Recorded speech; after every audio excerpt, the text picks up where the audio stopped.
con la presencia del señor economista Abelardo Pachano. En primer lugar, decíamos que por una lógica de reconocimiento elemental a sus méritos, economista, usted alcance la designación que estamos anhelando muchos ciudadanos de buena voluntad para que represente al conglomerado comercial del Distrito Metropolitano de Quito y de la provincia de Pichincha en la Cámara de Comercio de esta ciudad. Y bueno, no resulta temerario para nadie en el mundo pensar y atinar que el objetivo de esta guerra, la guerra que nos mantiene en suspenso, en franca tensión, tiene raíces y motivaciones eminentemente económicas.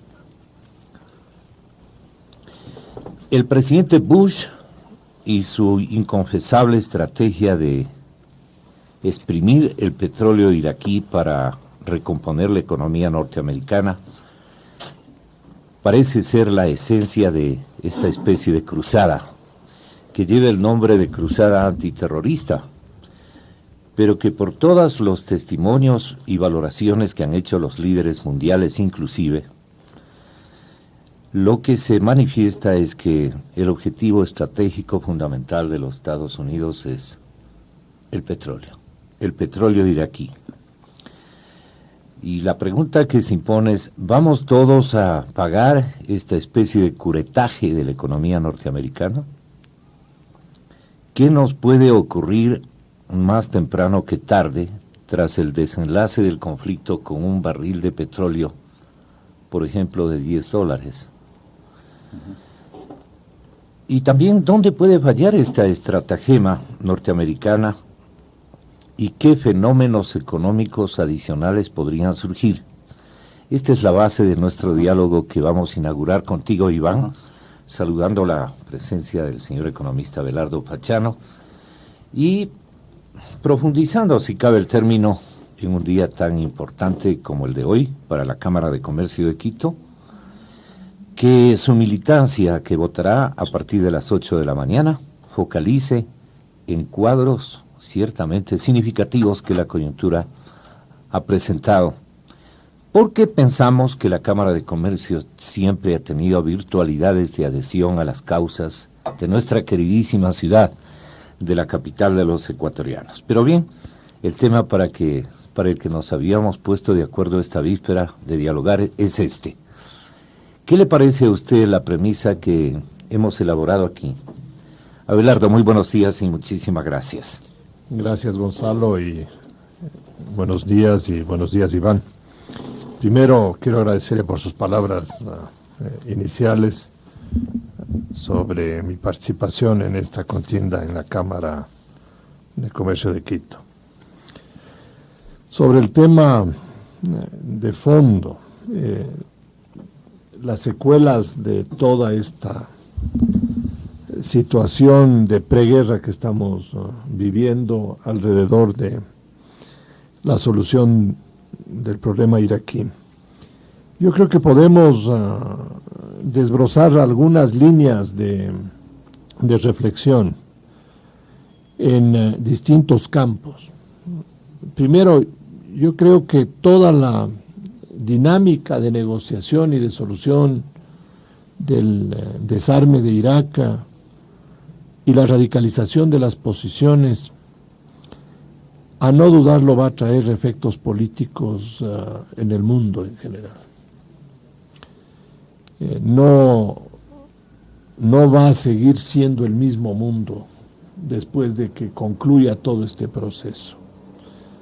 La Comunidad Europea se ha visto profundamente afectada en su estructura política.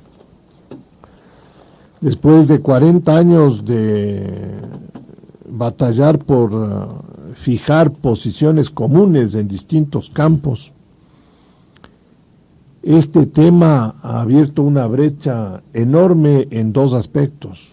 Uno, en el aspecto de política internacional, para lo cual la Comunidad Europea inclusive tiene ya nominado un representante que es el anterior canciller español, y que ahora se ha visto superado por las diferencias enormes que hay de concepción en la solución entre dos grandes bloques, el uno liderado inicialmente por Alemania y luego le tomó la posta a Francia, que tienen ya una clarísima definición, y es de que bajo ningún aspecto van a aceptar una revisión de la resolución 1441 del Consejo de Seguridad de Naciones Unidas, que implique una declaración de guerra hacia Irak. Y que incluso en el caso de Francia, no en el de Alemania porque no dispone, pero en el caso de Francia incluye ya la declaración del uso del veto como un mecanismo de preservación o de exclusión de las Naciones Unidas en ese conflicto. Por el otro lado están Inglaterra, España, que ha tomado ya una posición de liderazgo mundial. Hasta este problema, España nunca tuvo una presentación tan fuerte y con un liderazgo tan marcado en la problemática mundial. Hoy uno puede decir España se incorporó al grupo de países poderosos o intenta formar parte de la élite mundial en la definición de los gravísimos problemas mundiales. Y con Inglaterra y España están 8 o 9 países adicionales, aun cuando cada uno de ellos tiene alguna variante o algún tipo de exclusión respecto a la radicalización del problema frente a Irak. Indiscutiblemente las situaciones políticas internas de los partidos gobernantes en Inglaterra y en España se han complicado enormemente. Tony Blair tiene ya dentro del Partido Laborista una oposición fuerte, han renunciado incluso varios ministros, y cuenta con una opinión pública británica aplastantemente contraria. Europa en general, 70-80% de la población europea está en contra de una declaratoria de guerra que no sea producto de una, llamémoslo así, de un desentendimiento o de una negativa adicional por parte de Irak en el cumplimiento de la resolución 1441. Mientras que en los Estados Unidos el 60 o un poco más por ciento de la población está a favor de la guerra, y lo cual lleva también a comprender las razones políticas que empujan al presidente Bush en esa dirección. Entonces, por donde vaya el desenlace de esto, que yo creo que el desenlace indefectiblemente va por el lado de la guerra, por toda la escalada militar, y ese es el otro campo en el cual uno tiene que mirar, porque también la organización del Tratado del Atlántico Norte ha visto fisurado su unidad en la aplicación del apoyo a los países, incluso europeos. A Turquía, a algunos países europeos no le quisieron inicialmente dar el apoyo o el respaldo para el evento de que tenga algún conflicto con Irak. Entonces, también el campo de cooperación militar tiene una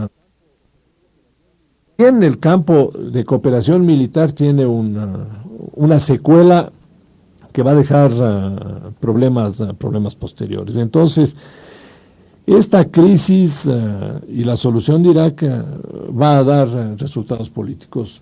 En el campo americano yo creo que el presidente Bush está claro que se juega su futuro.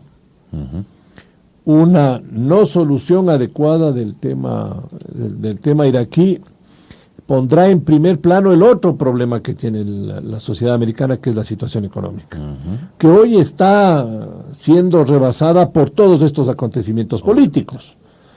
Pero tan pronto cese esto, vamos a tener enormes eventos o hechos en las primeras planas de los periódicos demostrando la complejidad del tema económico. ¿Qué papel juega el petróleo iraquí en la estratagema de Estados Unidos? Yo creo que es un elemento más, un elemento más dentro de los varios elementos que están rodeando la solución de este tema. Pero me parece a mí personalmente que el principal factor que le ha llevado a la radicalización americana es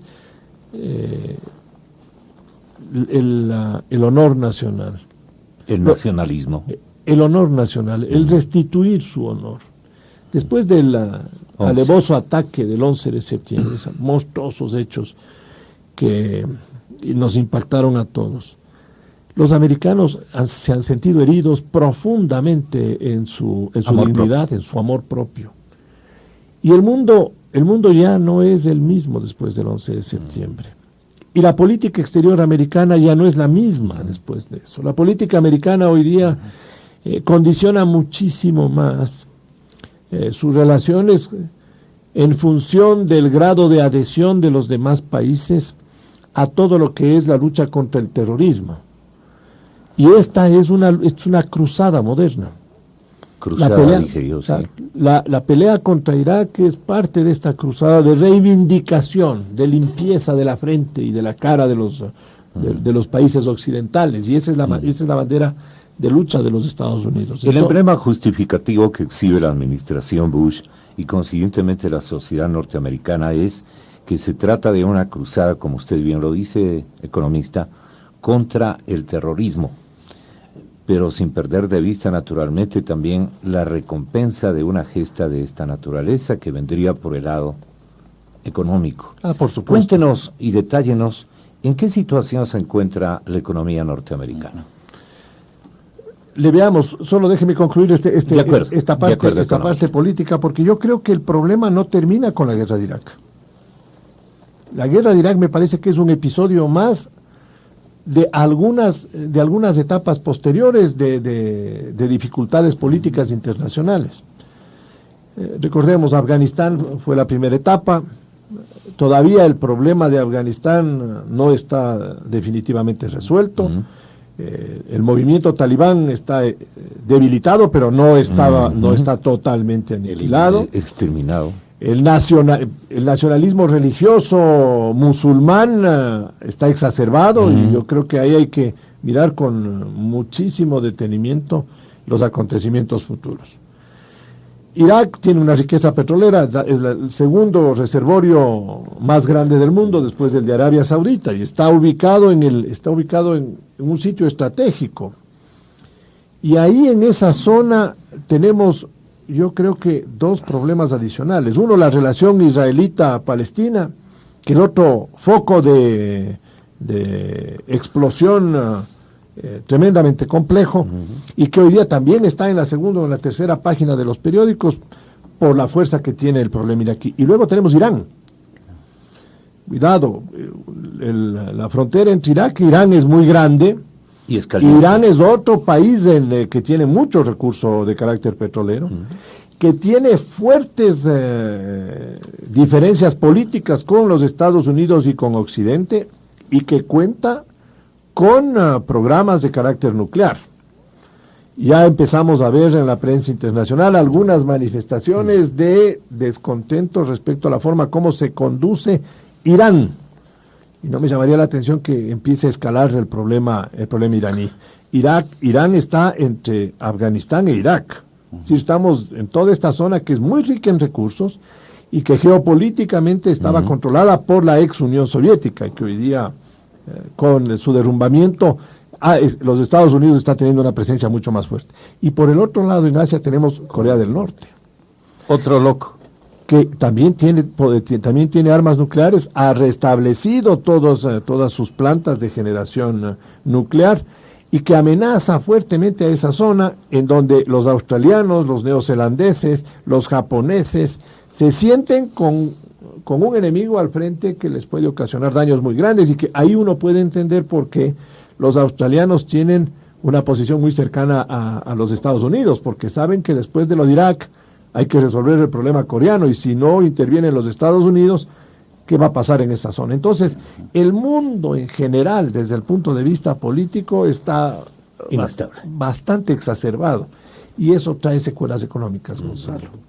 Eso trae secuelas económicas. El asesinato del premier de Yugoslavia es otro punto más de la, yo diría, escalada de agresividad política que hay. Entonces, ¿qué pasa en el mundo económico? El mundo económico responde a lo que pasa en el mundo político. Correcto. Cuando el mundo político rompe sus esquemas, el mundo económico simplemente empieza a retraerse.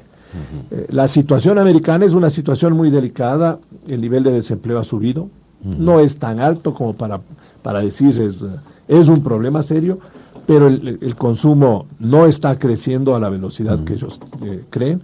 El aumento del precio del petróleo les está afectando la inflación interna, los precios de los combustibles en los Estados Unidos ya es un tema que pone en serio riesgo el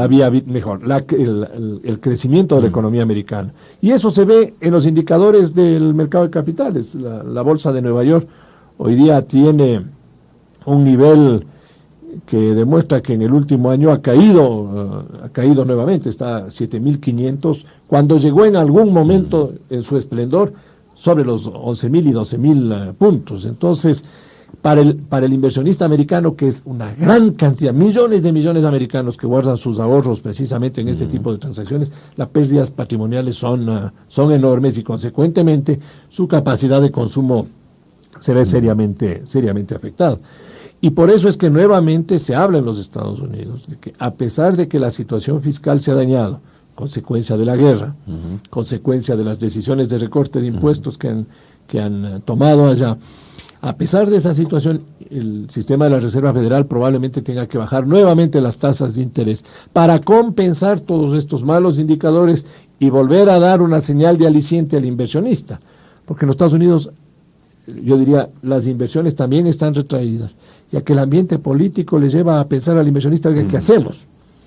Si yo tengo frente a mí una situación de guerra potencial casi declarada con Irak, y como miembro de este país, pensando en términos norteamericanos, 300.000 hombres nuestros están alrededor de ese país, hay 300.000 militares, tenemos no sé cuántos portaaviones, equipos aéreos, equipos terrestres desplazados.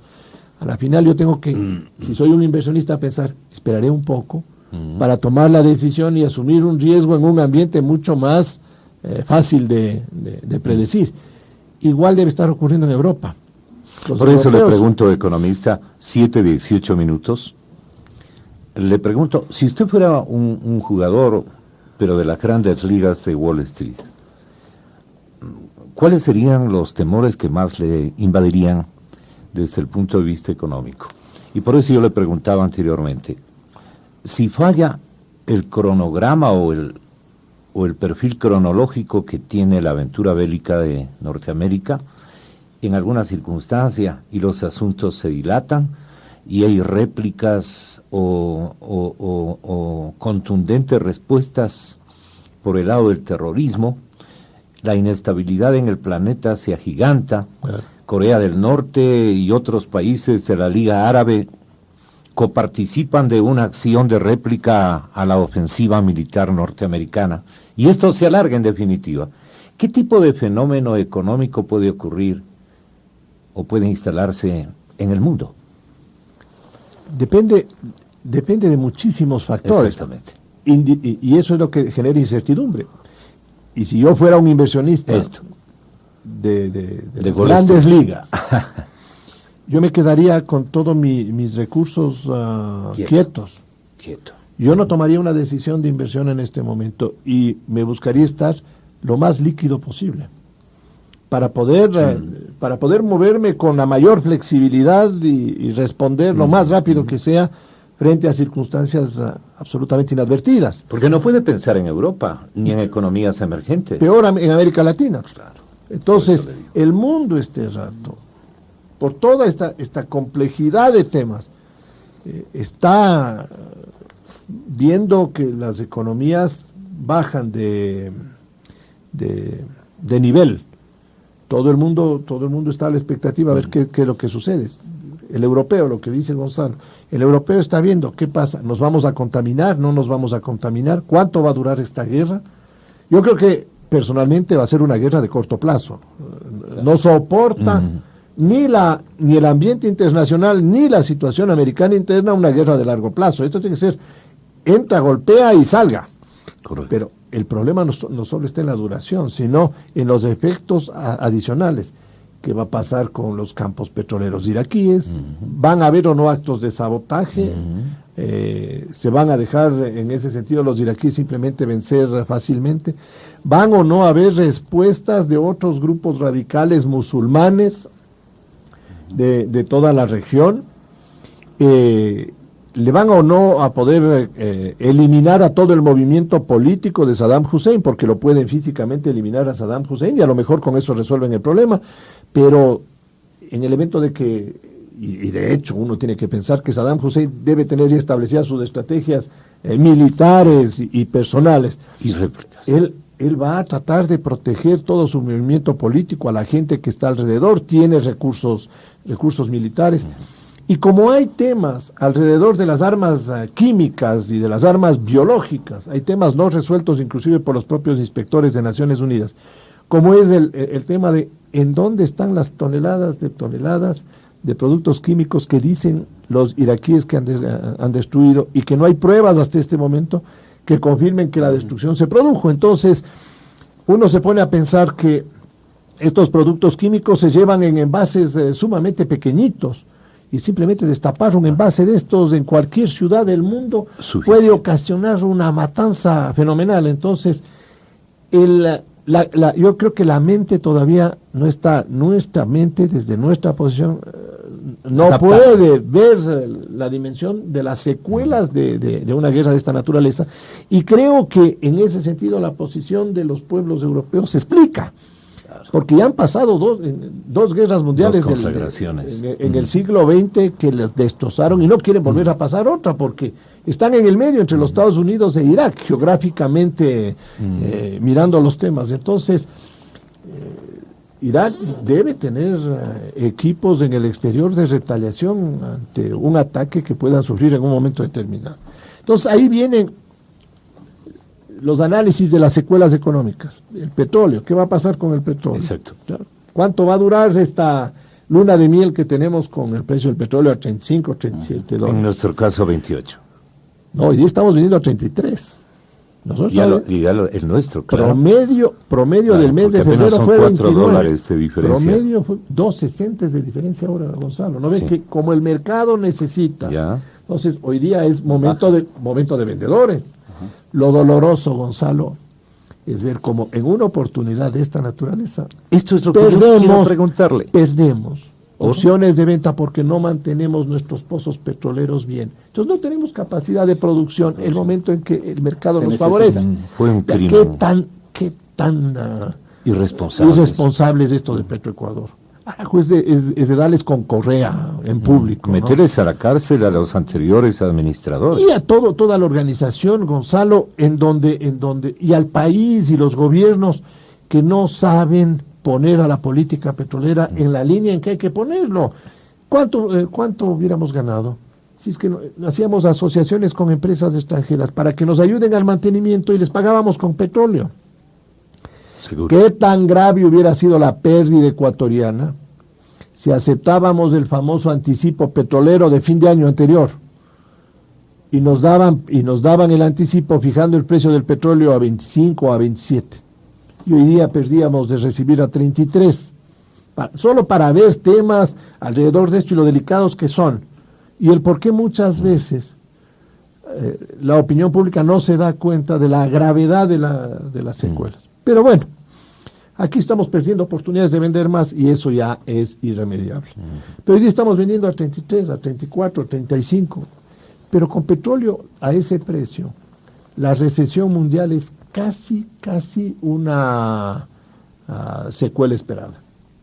Y con una recesión mundial, recetas médicas para que pueda mantener una salud adecuada. No así las flores. No, pero nos batimos. Pero la recesión nos pega a todos. Así es. El lado bueno es que ya empezamos fijando un presupuesto con un precio mucho más razonable, $18.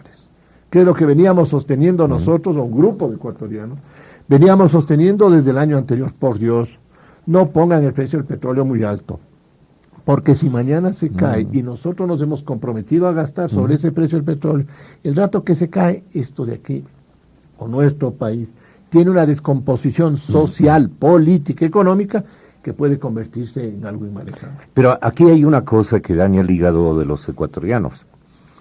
Es verdad, su lectura particular, economista, con toda la experiencia y la sabiduría que usted tiene sobre estos temas, que la carta de intención con el Fondo Monetario Internacional dispone que a partir de los 18 hacia arriba Hay que guardar. hay que guardarlo, pero para efectos de pagar exclusivamente las obligaciones de deuda externa. No necesariamente, es 10%, de acuerdo al fondo petrolero que esté establecido y que es ley, 10% es para programas sociales, 20% es un fondo de compensación fiscal para cuando caiga el petróleo, y el 70% es para recompras de deuda aprovechando descuentos en el mercado. La diferencia es $15 en este momento, de 18 a 33. Claro, es un montón de plata. 15 Ahora, dólares. de esos $15, ¿Cuánto se lleva? 40% van a la Troncal del Oriente, a la Policía Nacional y a alguna otra institución.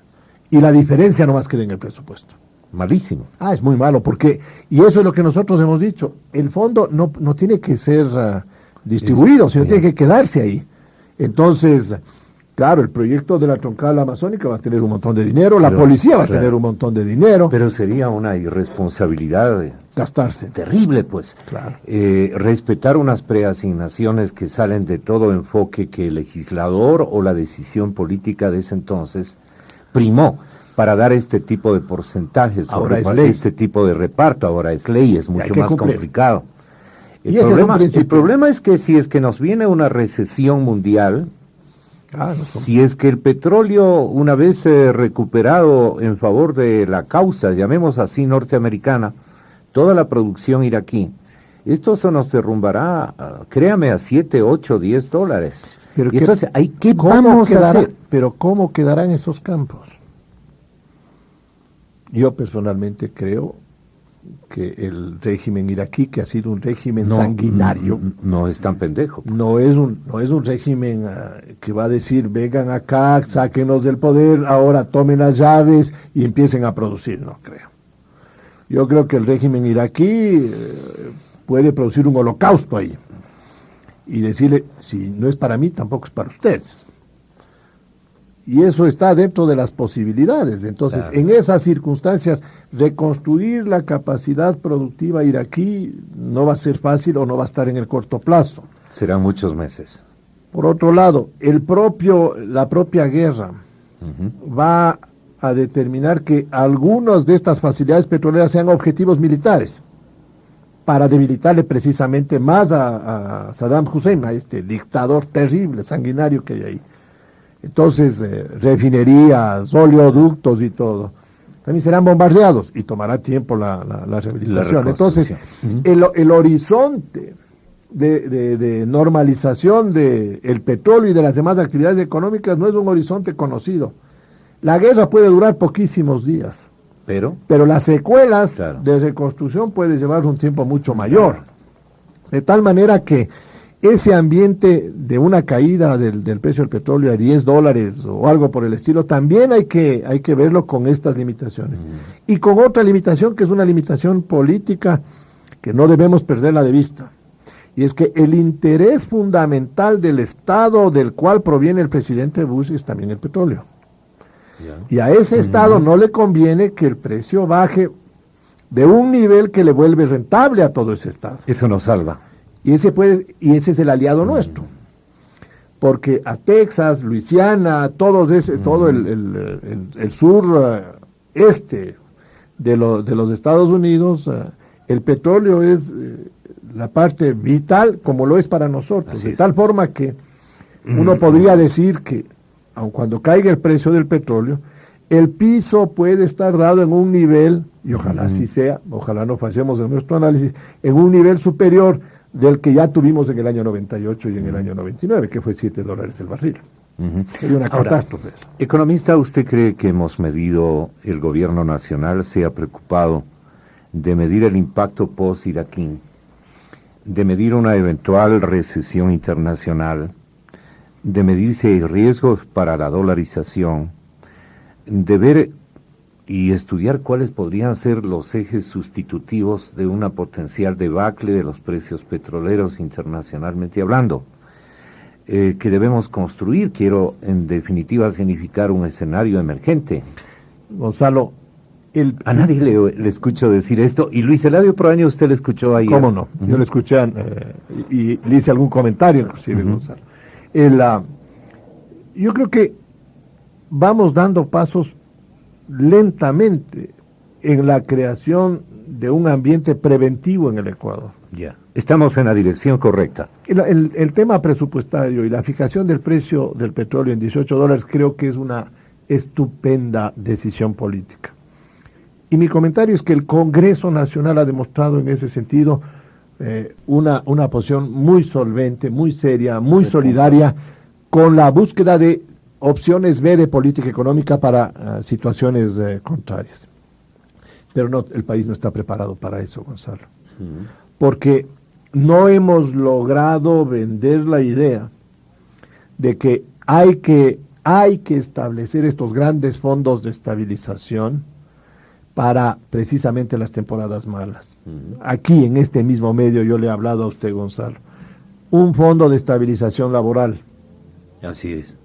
No hay el fondo de estabilización laboral. Y es un fondo que tiene que contribuir el trabajador, el empresario, para precisamente en los momentos en donde la economía no absorbe a la mano de obra, le demos un espacio con tranquilidad económica hasta que se reubique ese trabajador. Eso hay en muchas partes del mundo. Todo el primer Aquí mundo. no tenemos. El sistema de seguridad social no está resuelto. Ese es un sistema que sigue siendo monopólico y que no responde al interés de los no le beneficia en nada. De los afiliados. En nada, absolutamente en nada. El fondo de estabilización fiscal, que es lo que acabamos de hablar, 40%, 45% sigue preasignado y no tenemos nada.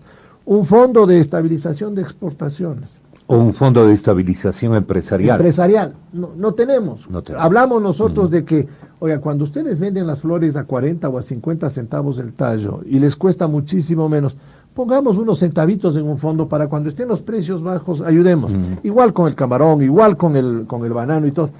Es imposible. ¿Esa ausencia, el Ecuador es un imposible. ¿es ausencia de liderazgo o es un egoísmo que nos manejamos todos? Yo creo que es una falta de concepción nacional de cuáles son nuestros objetivos, cuáles son nuestras amenazas y de qué manera podemos minimizarlas. La dolarización requiere reformas de fondo y la creación de estos mecanismos de apoyo. De tal manera que un fondo de liquidez financiero, bancario, precisamente para este tipo de circunstancias. Como no hay, los bancos tienen que estar súper líquidos cada uno. ¿Y eso qué es lo que genera? Que como los bancos están súper líquidos, las tasas de interés o la cantidad de recursos no puedan estar a la disposición del país en la forma como podrían estar si es que el mecanismo estaría funcionando. Entonces, todas estas cosas hay que seguirlas vendiendo, construyendo en el país. Yo me quedé impresionado de ver, por ejemplo, cómo en Asia, después de la famosa crisis, monstruosa crisis, han logrado recuperarse, y uno de los que más rápido se recuperó fue Corea del Sur. Rápidamente se recuperó. ¿Por qué? Porque tenía fondos guardados. Eso es para las épocas malas. Yo me guardo unos ahorritos y el momento de la época mala, esos ahorritos me sacan del problema. El Ecuador no guarda ahorros. Una cultura de fondos de estabilización requerimos edificar en nuestro país. Eso es vital. Frente a la vulnerabilidad. En todo. Laboral, porque eso es empresarial, fiscal, externo. Los bancos ustedes ya lo han hecho de pero individualmente. Manera, ¿no? Claro. No, si lo haremos, no, de eso se trata, porque no vamos a esperar que el gobierno nos cree un fondo empresarial, sería complicadísimo. Pero ¿qué es lo que hay que hacer? Hay que ponerle una base jurídica para que tampoco ningún empresario, porque hay buenos empresarios, hay de los otros, para que ningún empresario abuse de esos fondos o se aproveche, sino para que sirva para los propósitos de los que nosotros estamos hablando. Sin embargo, yo sí creo que nosotros hoy día estamos mejor preparados, estamos en una mejor posición. Pero por eso yo le preguntaba, Abelardo, el Ecuador, este momento de ocurrir lo más nefasto, pongámonos en ese escenario un poquito trágico o radical, ¿tenemos ejes sustitutivos respecto del petróleo productivamente hablando? No tenemos. No tenemos. Y además el futuro del Ecuador es más petróleo. Así es. Además es más petróleo, y estemos bien claritos. De aquí a 5 años, la única fuente de financiamiento y de producción importantísima que tenemos es petróleo. El ITT de Petroecuador, los crudos pesados, las nuevas áreas de producción. Por ahí podemos doblar la producción, nos van a generar un montón de divisas y nos pueden permitir avanzar en otros campos. El petróleo es lo que tenemos a la mano. Y este es el momento de optimizar. Claro, sí, este es el momento en donde nosotros podemos volvernos más importantes, porque si usted es petrolero, Gonzalo, y usted está viendo que en el Medio Oriente las condiciones son complicadísimas por todo lo que hemos hablado. Y en el Ecuador hay unos campos, no de la dimensión del Medio Oriente, pero unos campos interesantes. Con todas las dificultades, usted puede decir, yo prefiero hablar con los ecuatorianos, llegar a un buen acuerdo, explotar el petróleo, ganarme un poco de plata, que se ganen ellos plata, y yo tener ese producto, porque tengo refinerías, tengo bombas de gasolina, porque tengo plantas químicas para procesar aceites, etcétera. Entonces los ecuatorianos tenemos que aprovechar esto.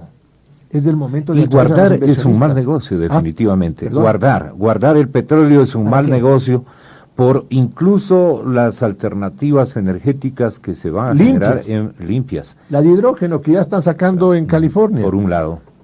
Y por otro lado, porque luego esto pasará, pues, ¿no? Y una posguerra, y una posguerra puede traer consecuencias que mejoren la producción desde el Medio Oriente. Solamente esto, ¿qué recomendaciones al gobierno, economista, hay que formular al gobierno del presidente Gutiérrez? Que maneje fundamentalmente que la política fiscal sea muy cuidadosa. No hay cómo dispendiar recursos, hay que guardar lo que más podamos, precisamente ante la eventualidad de que nos cambien las condiciones externas. ¿Qué es lo recomendable para las actividades productivas? Que se manejen con mucho cuidado, con mucha seriedad, con mucha prudencia. Yo creo que hay que seguir aprovechando todo lo que podamos vender al exterior, pero no compremos cosas simplemente que nos llenan la vanidad personal. Seamos un poquito más sobrios en nuestra conducta de consumo individual, guardemos un poquito porque eso pueden ser unidades o valores preciosos para el futuro. Y a las autoridades de Petroecuador y al ministro de Energía, que tienen que abrir esto a la inversión con procesos de licitación transparentes. Nosotros no tenemos los 4.000 millones que se requieren para esa explotación, no tenemos el dinero para el mantenimiento de los pozos. Tenemos que llamar y formar sociedades en donde vamos a potencializar nuestros recursos. Yo en algún momento lo que decía, tenemos que valorar lo que tenemos ahí y aprovechar de esa valoración, que nos van a pagar por eso y nos pueden pagar bien. Y puede ser un montón de caja para proyectos sociales si sabemos adecuadamente negociar, porque lo que tenemos en el ITT vale. Hay un montón de dinero ahí, ya es nuestro dinero. Y cuando venga un inversionista le tenemos que decir, usted querido amigo, ¿usted quiere venir a producir y a sacar lo del ITT? Sí, pero esto vale tanto. Usted me paga esto tanto y compartimos la utilidad, o simplemente llama a otro. Porque esta plata es de los ecuatorianos, no es plata suya. Usted no va a meter ciego y perforar un pozo. Ya metimos los ecuatorianos eso. Y eso es ese producto de esa inversión es nuestra, porque el riesgo los corrimos nosotros los ecuatorianos. Entonces, aquí hay que hacer una negociación de carácter empresarial abierta, potencializando todo en favor del Estado ecuatoriano, pero dándole un espacio para que el inversionista tenga una buena rentabilidad. Bien negociado, vamos a ganar todos. Habrán otras respetables opiniones en esta materia, desde luego que sí. No obstante, economista, muchísimas gracias por el honor de esta primera hora. Gracias, Iván. De esta primera hora. Y creo que nos va a invitar a la celebración, ¿no? Espero que sí. Economista, que le vaya muy bien, un buen día, 7:40. Concepción internacional, la concepción económica de lo que sucedería con esta conflagración que se avecina. Y lo que hay que hacer en el país, clarísimo, ¿no? Clarísimo. Gente así es la que necesita el Ecuador, pues, Gonzalo. Gente así es la que nosotros pensábamos que integraría el gobierno de Lucio Gutiérrez. Pero pues ahí estamos viendo otro tipo de situaciones. 7:41 minutos. Señoras y señores, en contados instantes nos hemos permitido, Iván, invitar al exministro de la Vivienda. Él está ya en nuestras instalaciones. Y tú leías algunas cosas que vale la pena preconizarlas como premisas del diálogo que vamos a iniciar tras estos comerciales. Bueno, hay ¿qué podríamos decir? La gente que configura un entorno de adhesión al exministro de la Vivienda, separado ayer por decisión gubernamental, manifiesta que la denuncia que formuló el anterior secretario de Estado en la cartera de la Vivienda respecto a una cantidad de indemnizaciones que se dieron en el Banco Ecuatoriano de la Vivienda y creo que también en algunos niveles administrativos del ministerio, es la causa de la reacción, incluso del periódico Hoy. Algo leíste tú. Y es lo que vamos a tratar de que sea el exministro de la Vivienda claro y contundente en referir si él participa de esas menciones que se formulan en el sentido de que nuestro querido compañero Diego Cornejo Menacho, editor en jefe del diario Hoy, tiene algo que ver con el exgerente del Banco Ecuatoriano de la Vivienda, por coincidencia de apellido. Ahora, puede haber ese parentesco, no puede haberlo, yo no conozco, pero ellos sí están refiriendo concretamente en una crónica que yo leía de parte de ustedes, dicen, el Hoy se ha portado así con el exministro precisamente porque el exministro denunció los beneficios naturalmente desorbitados frente a una situación general de la economía de parte de esta gente, y que esa sería la causa de la conducta del periódico o algo por el estilo. Vale la pena que aclaremos, ¿no? Por el bien incluso del propio rotativo, al que respetamos mucho. 7:48, 7:48. Bien, exministro ingeniero Nelson Álvarez, sea usted bienvenido a la cadena Democracia como ciudadano de esta nación.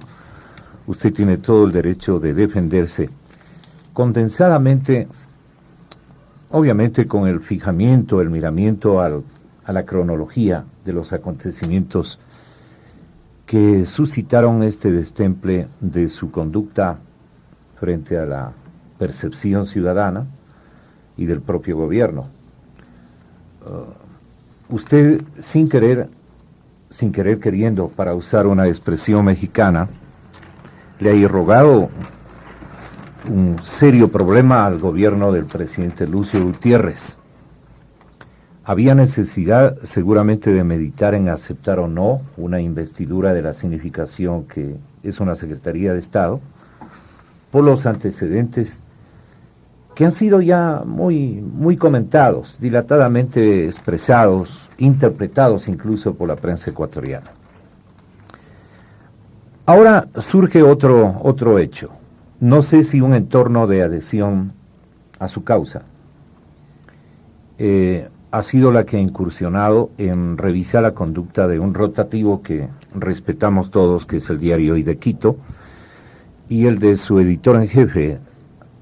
Pienso que se refieren a él al mencionar que un familiar al mando del periódico, en este caso el señor Diego Cornejo Menacho, quien potencialmente tendría un vínculo familiar con el exgerente del Banco Ecuatoriano de la Vivienda, inició todo esto, lo amplificó, lo difundió, y esto es lo que le causó a usted el desenlace que es de dominio público.